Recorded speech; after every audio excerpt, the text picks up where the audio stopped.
পশ্চিমবঙ্গের হুগলি জেলার এক ঐতিহাসিক ও রহস্যময় স্থান বাঁশবেড়িয়া। গঙ্গার পবিত্র তীরে অবস্থিত এই জায়গা শুধু ইতিহাসে নয়, আধ্যাত্মিক দিক থেকেও খুবই বিশেষ গুরুত্বপূর্ণ।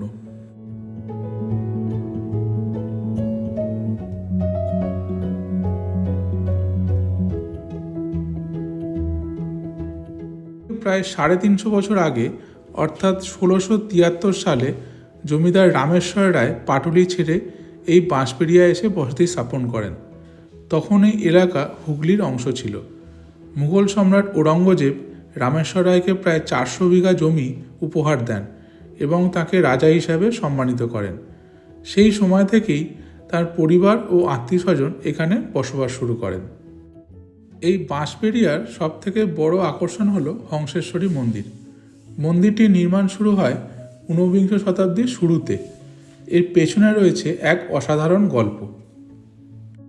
রাজা নৃসিংহদেব রায় 1792 থেকে 1798 সাল পর্যন্ত বারাণসীতে অবস্থান করেছিলেন। সেখানে তিনি মানবদেহের ভেতরের শক্তি অর্থাৎ কুণ্ডলিনী যোগ এবং 6টি চক্র সম্পর্কে গভীর জ্ঞান অর্জন করেন। বিদেশ ভ্রমণের পরিকল্পনা বাতিল করে তিনি সিদ্ধান্ত নেন এই যোগ ও তন্ত্রের সাধনার উপর ভিত্তি করে একটি মন্দির তৈরি করবেন। এর তৈরির জন্য বারাণসীর কাছে চুনার পাহাড় থেকে দামি মার্বেল আনা হয়। খরচ হয় 1 লক্ষ টাকারও বেশি, যা সেই সময় ছিল বিশাল অঙ্ক।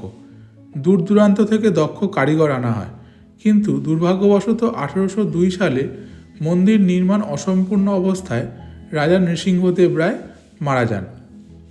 এরপর তাঁর স্ত্রী রানী শঙ্করী এই কাজের দায়িত্ব নেন এবং অবশেষে 1814 সালে মন্দিরটির নির্মাণ সম্পূর্ণ হয়।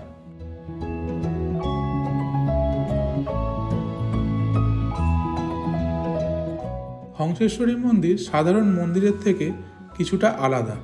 এই মন্দিরে রয়েছে 13টা মিনার।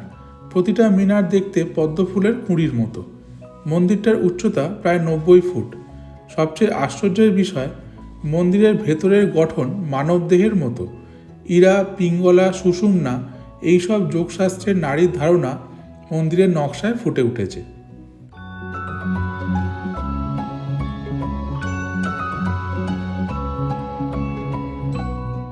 এই মন্দিরে পূজিত হন দেবী হংসেশ্বরী, যিনি দেবী কালীর এক রূপ।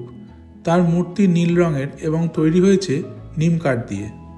মন্দিরে শিব ও শক্তি দুজনেই বিরাজমান, তাই এই মন্দিরের নাম হংসেশ্বরী। শিব শুয়ে আছেন সাদা মার্বেলের ওপর, আর তার নাভি থেকে একটি পদ্মদণ্ড উঠে গিয়ে দেবী শক্তির রূপ ধারণ করেছে।